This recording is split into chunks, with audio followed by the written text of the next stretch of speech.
All right, so hey guys, hey guys, I am here for my Europa League. I'm sorry I haven't made a lot of videos recently, the international break, I made a couple of videos right to the U.S. men's national team, and now we're back to club football, guys. And I have a special friend alongside with me, Kso123. Take it away. How's it going, everybody? I'm here with 8744 to predict some Europa League predictions here. We got 4 games left, and we're getting to the business end of this competition. It'll be very interesting, I think. Yeah. Sure. He's also a United fan, by the way. Yes, so obviously we know some of my predictions, how they're going to be. Yeah, and you guys know I'm a Barca fan, obviously. We're not in the Europa League nor the Champions League at this point. But I'll still do anyway because, why not? Because it's amongst the best in Europe, these European competitions. Yeah. Anyway, so the first game we have, it is Arsenal versus Slavia Pro. Now, for me, I have been surprised at how well Slavia have been doing in the Europa League this season, And this is a team that's also played very well last season in the Champions League. I believe they finished part of the group with Inter and Borussia Dortmund and Barcelona. I remember they played very well against my team, and we were very lucky to get a result against. Very lucky to get 2 results against it, to be fair. And Slavia, I heard they lost a lot of key players this season, and that's the reason why I didn't predict they would do well this season in the Europa League. I think I predicted them to finish 3rd in the group, and all of a sudden they went to the round of 32 and faced Leicester City, a 0-0 draw from the first leg at home. I'm like, okay, Leicester, come on, you guys. And for some reason, Leicester actually lost at home to Slavia at home, and Slavia won 2-0 away. And then Rangers, they got paired up and said, surely Rangers will do it, right? 1-1 draw from the first leg. Yeah, I'm saying Rangers got that away goal. I was like, yes, I think Rangers will do it. And then Rangers lost at home. Yeah, I think they're down to 9 men. Yeah, I know. It was pretty crazy how Slavia Prague got to this point. But, I kind of slightly expected them to get out of their group. I expected Leverkusen to top the group, but I did not expect Nice to give such a weak competition for second place. And then the Leicester one, after the draw, I was just building some suspicion because that was like mid-February. And last year, Leicester had like a huge decline at the same stage of last season in the Premier League. And I thought Leicester were going to start it again. And so that Slavia Prague was a huge surprise. In the round of 16, I actually predicted Slavia Prague to go through just because the Rangers, that was like the week right after the Rangers finally won the Scottish Premiership. And after 18 years, I think that's the only thing they cared about. But now with Slavia Prague in the quarterfinals against Arsenal, who have no other way to get to European competition except through the Europa League, I think Arsenal, it's a do or die here for the Europa League. And I don't really see Arsenal going to be resting anyone. They're going to go all out full force. And I just see Arsenal going through here. Yeah, I agree. I would love, obviously, it would be crazy if Slavia do it again. Imagine Slavia wins this thing against all odds. That'd be insane. Yeah. And I don't think any of us predicted that. Yeah, like I said, I agree with you. Arsenal, this is their competition. I highly doubt they'll get top 6 in the Premier League. It's looking really bad. Let's just look. Let's see how Arsenal do in the Premier League. Just for a reference. See how many points. I don't know how they're doing. 9th, 42 points. 9th. And they're going to need 6 points. Wow. I think that's not even Europa League. I think it's Europa Conference League. Yeah, I don't even know. I thought they were a little bit higher, but then again, they're 9th. But if Aston Villa even draw their next game, Arsenal are now down to 10th. So they're in the same spot as last year. Yeah, so. Aston Villa, Everton also have game in hands. Yeah, I know. All these teams have more games in hand around them, so it's not looking good for Arsenal in the Premier League. So yeah, last season they just about scraped. They won the FA Cup. So yeah, I know. Only reason why they're not doing well in the Premier League at all. But I still think they'll get through. I think it's bound for them to get to the semifinal. I think Aubameyang and I think especially Nicolas Pepe or someone will step up for them. And I think that what will happen is they'll do well enough in the first leg to play it comfortable in the second leg and just go through to the semifinals. Yeah, let's see Slavia's key players. As you can see, Kundela, Shimi, Kolar. Yeah, this Kolar guy's good, I know. Yeah, but I don't know. They're not Arsenal level, you could say, but anything could happen. You never know. Yeah. And I think it's interesting. The first leg is at the Emirates, so it's away for Slavia. And that could be a problem because we've seen Slavia do very well away against both Leicester City and Rangers. I'm not sure that's going to create an effect, but it possibly could.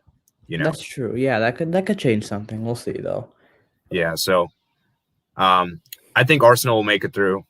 If I have to make by like how comfortable, I don't think this will be comfortable. I think this will go down to either. I think Arsenal will win this either by one goal on one goal margin on aggregate, or perhaps on away goals.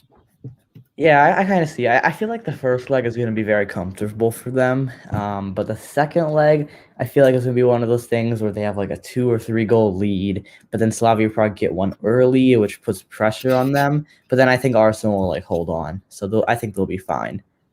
Yeah. All right. So yeah, that's interesting there. Moving on to the next game, we have Granada versus Manchester United. I think you should take it away here. Okay, if Manchester United don't win this, there is a big problem, and Ole Gunnar Solskjaer should be sacked, and we need we need to get rid of the Woodward, we need to get rid of the Glazers, even if we do win this. But this is like a must-win for Manchester United as being a Manchester United fan, and Granada, I don't know how they're doing exactly in the league. Let me check real fast. They're 8th in La Liga, so it's not like they're like 7 points back from being 7th, so they're like a mid-table team. Manchester United, I mean, they got to come out strong here. Let's see, at the beginning of international break, I think they start off with Brighton, so that's not a huge game, and then they have Granada. Manchester United should go through here, and I'm predicting Manchester United to go through.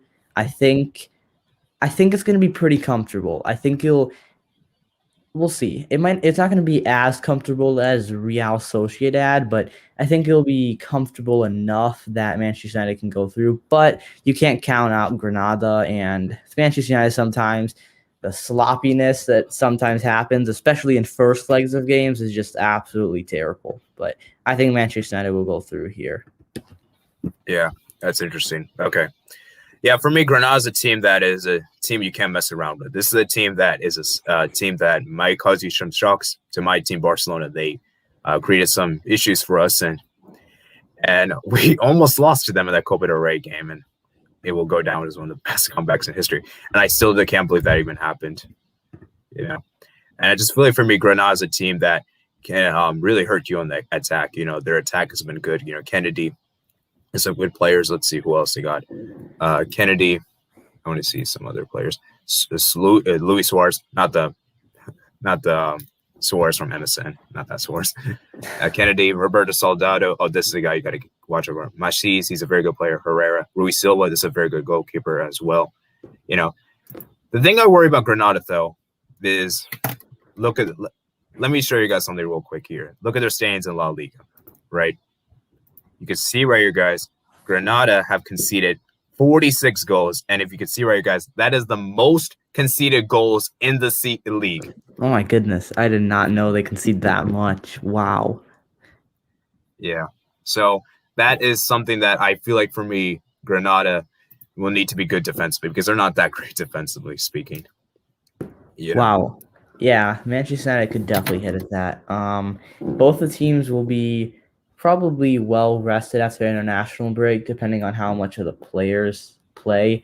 I don't know how many of the Granada players have a big role in international break, but like for Manchester United, we'll see because players like Anthony Martial doesn't play too much for France. Marcus Rashford sat out. Greenwood sat out. A lot of their players sat out because of injury. Bruno played, but he didn't have that great of an international break. But then the main thing is Manchester United, everyone wants a trophy. Bruno Fernandes is threatening to possibly leave if they don't get a trophy. And being knocked out of the FA Cup right before the national break, this is probably the only way to get a trophy. So I see Manchester United as a hungry team here, and they're probably going to start off strong from the minute one. But you never know. Can't count out Granada, but I'm going with Manchester United. Yeah, I think as well as that Manchester United, the first leg's away from them. And, we know how well Manchester United have done away from home this season. They've been fantastic, which is something that's kind of shocking to say in some sense. Yeah. And the second leg, though, at Old Trafford could be a problem because let's be real. United haven't been playing pretty well at Old Trafford. Yeah, it's been getting a little bit better, I think, throughout the season, but the away form is definitely way better. Yeah, I mean, yeah, for sure. So perhaps I think I could see. I wouldn't be too surprised United wins this comfortably because I feel like for me, we saw how they destroyed Real Sociedad. Although to be fair, I think Sociedad they played their high line against United and they got smashed, and they also got smashed by Barcelona. So, I don't know if Granada will play that kind of high line again. I mean, I don't know. It's hard to say. I don't think they will though. So, I think this will be high scoring. I think this might be the most high scoring out of all the games of the Europa League. I can see that. I can definitely see that. Yeah, because let's be real, United defensively, they're not that great either. Yeah, well, yeah, that's true. Because it's just, I don't know, Maguire and Lindelof don't work. Bailly is better. Even Tuanzebe is better, but it's just, I don't know. It's just not played that way. I think that United's attack is too good. Like Marcus Rashford, Bruno Fernandes, Martial, Greenwood. Yeah, it's too good. Is Rashford going to be fit for the first leg? I don't know. I think it's one of those injuries with the ankle where like you could play through it, but you don't want to risk it. I don't know. It's what's going to happen is either Solskjaer is probably going to rest him against Brighton and play him for Granada, or he's going to play against Brighton and rest for Granada. So it just depends which one is more important. But it's like that type of injury you could play through, but it's better to rest. But as far as I know, Greenwood should be okay, but I could see Dan James a lot instead of one of those. So, yeah, I think United should focus on the Europa League more because in my opinion, I would say they are the favorites to win the Europa League. Yeah, but I don't know. The Premier League, I want to say last time I checked, there's like a 6-point gap to 5th, so it's only 2 games really from 2nd down to 5th in the Premier League right now. So I would say I don't think you can focus any. I think you have to focus both. Yeah, I know. Important. Yeah, that's true. I'm just saying is I think United should focus more on this because the Europa League, because this is more like I think like top 4 is basically top 4 is almost secured. Yeah, it's getting there. It's 8 points now, actually clear of West Ham with equal games played. So we'll see. Yeah, and is there really? Do you guys really care about 2nd, 3rd, or 4th? I see personally. I think the main thing with this team is progress, like making progress or progression, and I would like to stay in 2nd because last year we barely got top 4 and we got 3rd. But if this year, if we stay 2nd, that would mean that for like 31, 32 straight match weeks, we stayed in the top 4 spot, which is definitely progression from last year where every week we were like 5th and then 4th and then 6th and then 3rd. So I think if we can stay at 2nd, that would be ideal. But Leicester are right on our heels and Chelsea haven't even lost, I think, with Tuchel yet. So yeah, they haven't. So, yeah, we can have a separate discussion about what's happening at United. So let's move on to the next game. Yeah. The 3rd game, and probably the most interesting of the 4, in my opinion, Ajax versus Roma. And now, for me, this is the toughest to call. And I think, for me, this is the most interesting because I think it's the most balanced. I think both teams are very similar, but I think both teams are very good and I think have very good players attacking-wise. Defensively, I don't think they're amongst the best. And I think, for me, this one can go either way. And I'm not even sure which team will prioritize more than their own league. Perhaps you could say Ajax because the Eredivisie, they're probably going to win it. Whereas Roma, they might focus more on the Serie A because, the top 4, that kind of thing. You're going to try to secure top 4 for Champions League, Honestly, I think for me, I don't think Ajax have been really, really tested at this stage in the competition. I know they faced Lille, I think. Let's see. They faced Lille, and I think they faced Young Boys. And I don't think these two teams really were that challenging for them, And I just feel like for Roma, they've been given a little bit more of a difficult test. I think Braga tested them more. Although I know they did smash Shakhtar. I still don't think it was. I guess it wasn't. I guess Shakhtar wasn't really the best of test. And then we look at their group stage. Let's see where they end the group. They had Young Boys, Cluj, and Sofia. So, I think this was I think they've been more tested. So right now, if I had to make a prediction, I would just about give the edge to Roma. But honestly, I think this Ajax could also do it too. So I'm not very confident when I'm making this prediction. I'm going to say Roma just about make this through. Yeah, it's interesting for me because I just looked at the table and I'm looking at Roma here, and assuming say Napoli win their next game with equal games, Roma would be 6 points out of fourth. But then at the same time, if a couple teams like Lazio win their game in hand, Roma could drop out of a Europa League spot even.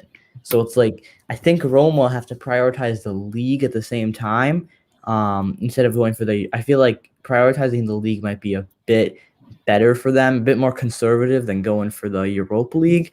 But with Ajax, I just looked and like they have a pretty comfortable lead at the top of Eredivisie. Last time I checked, it was like 2 or 3 points, but that was like a while ago. But now Ajax have like a very comfortable lead. So I think what they can do is they can kind of rest it out for the rest of the season and probably clinch it for like whatever millionth time in a row. So that's why I'm actually going to go with Ajax here. Yeah, it's 11 points in the game in hand. Last time I checked, it was like 3. But I'm actually going to go with Ajax here. I feel like with the Eredivisie kind of, wrapped up basically for them, I think this is a competition they could prioritize possibly. So I'm actually going with Ajax here. But like you said, I think this is the hardest one to predict and the least confident in I am with this one. Yeah, as you can see, their key players are actually this is not the key players. This is the league thing. Sorry, let me go click the thing here. Anthony, Sebastian Haller. Actually, did he even get registered? I don't even know exactly because he was with West Ham. Is he on loan or something? I can't exactly remember, but let me go check real quick before I say that. So let me see if he was on the bench or started. Sebastian Haller. Oh, it seems like he didn't even play. No, he wasn't. Oh yeah, I guess he wasn't registered. So Sebastian Haller, disregard that player. Andre Onana, no. Andre Onana is not selected. Yeah, not selected. Dusan Tadic, Ryan Robbery, Mohamed Kouros, David Neres, Daley Blind, Edson Alvarez, Martin Stelkaringe, Ryan Gravenberch. This is a guy I would love to have on my team. Duran Timber, David Klaassen, and this guy I heard was a really good player. Lassini Traore. Yeah. I think Brian Brarby, though, lately, especially in the Europa League, he was like stepping up big, if I remember right, like in the Europa League, especially in the knockout stages. He was like scoring a lot for them. I can't like against Young Boys, I believe he scored 1 or 2 or even 3 in the whole tie. So he's been stepping up. I really think that Ajax are actually going to go through here just because of the fact of the league tables as well. I think that plays a big factor. And Ajax have been on pretty decent form with mostly wins. That's because their league is easy. But I'm going with Ajax here. Yeah, I get that argument at all. It's just that I don't know if they have like the squad. I don't know if they have the players because this Ajax team is like so different from the previous seasons. There's no De Jong, there's no De Ligt, there's no Van de Beek. It's just been changing all the time, and it's just I don't know, man. I just think that they keep getting rid of their best players, and that's just a problem. I think they're gonna have to, and I don't really think Roma's been doing that. So, yeah, I don't know. I don't know if this Roma team though. I mean, they've always been an under the radar team, I guess, for the last bit of years. They have good players like Dzeko and Mkhitaryan and Zaniolo, but I don't know. I'm just feeling that Ajax are gonna go through here, but I'm least confident with this game of all. Yeah, same here.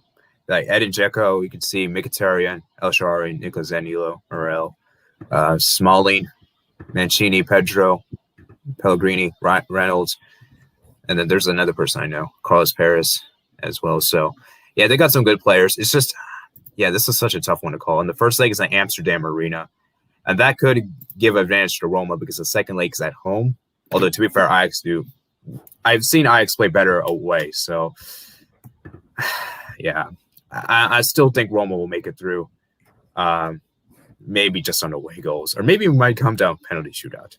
That would be fun. I don't think we've even seen a single penalty shootout in the UCL or UEL knockouts throughout everything. So I think we can agree that this is the game to look forward to. Like, if you're going to watch a Europa League and you're not really interested in, this is the one you should look, because this is a tough one to call. Yeah, I agree with that. And finally, the final fixture of the quarterfinals, and that is Dinamo Zagreb versus Villarreal. I think you should take it away here. Okay. See, this is the thing. So Villarreal in the round of 32 beat RB Salzburg, not RB Leipzig, just the lower Red Bull team, RB Salzburg. Was it from Austria, I think? And they comfortably made it through. In the round of 16, it looks like that Villarreal beat Dynamo Kiev, who's from Ukraine. They didn't have really that hard of a knockout so far. At all, Villarreal. I'm trying to find their group here if I can look. In their group, Villarreal. Okay, here we go. They topped their group, but their group was like probably the easiest group. It was Group I.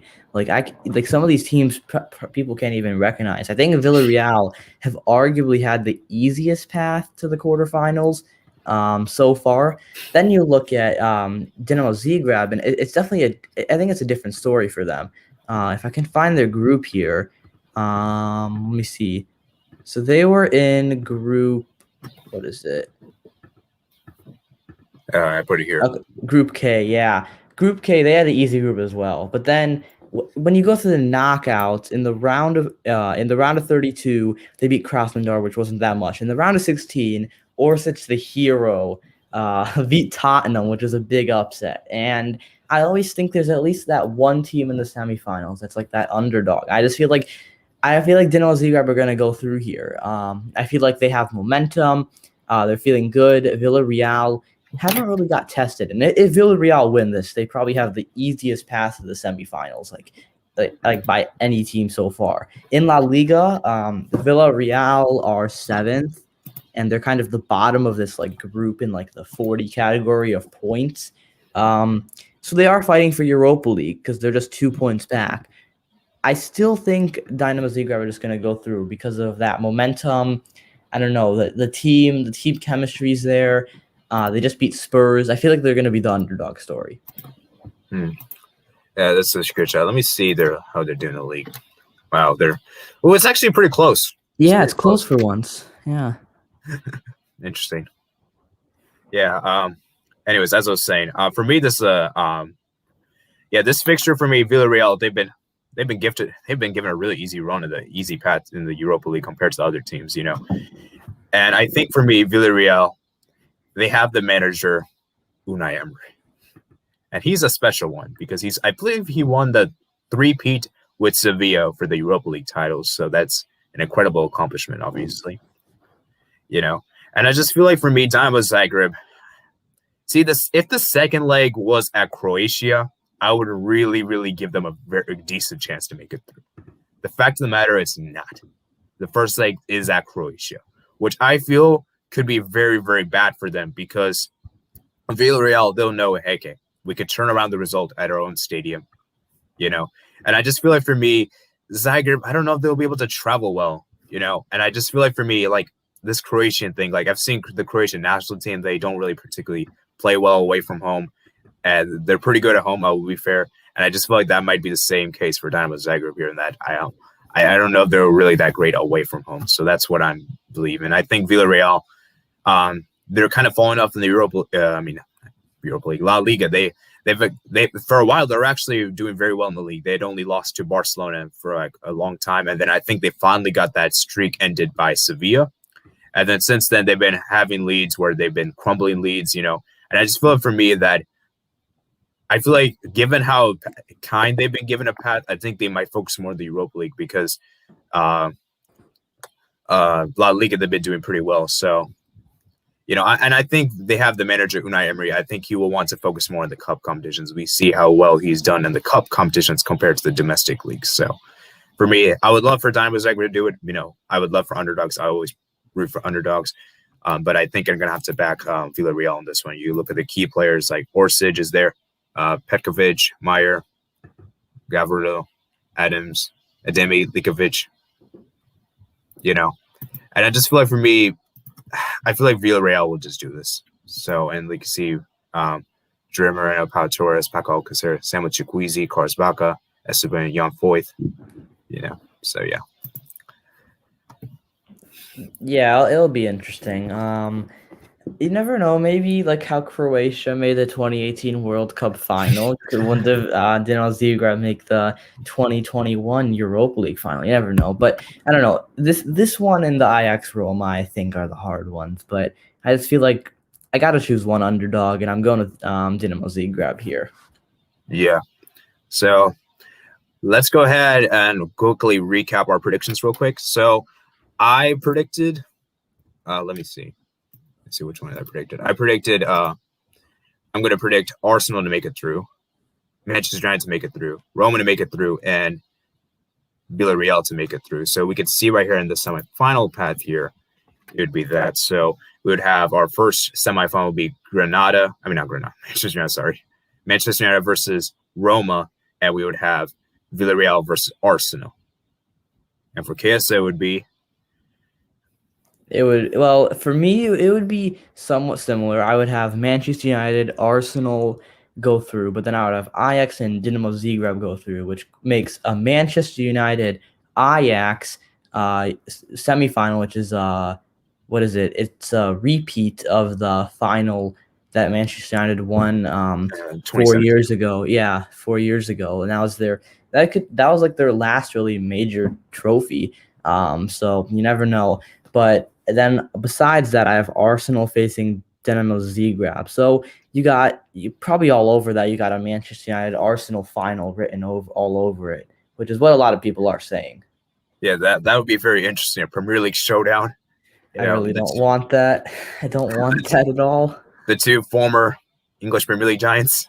You never know. Yeah, I don't want that at all. I don't want to face Arsenal. Okay, so. Yeah, that would be there. We're not going to do the semifinal predictions. I think we've already kind of stated what we would think it might happen, Yeah. So that's pretty much it. So like I said before, guys, I hope you guys enjoy this video, guys. Remember to comment, subscribe, check in the description below for my Twitter, Discord, and my email. And I'll see you guys later. Peace out. Bye-bye.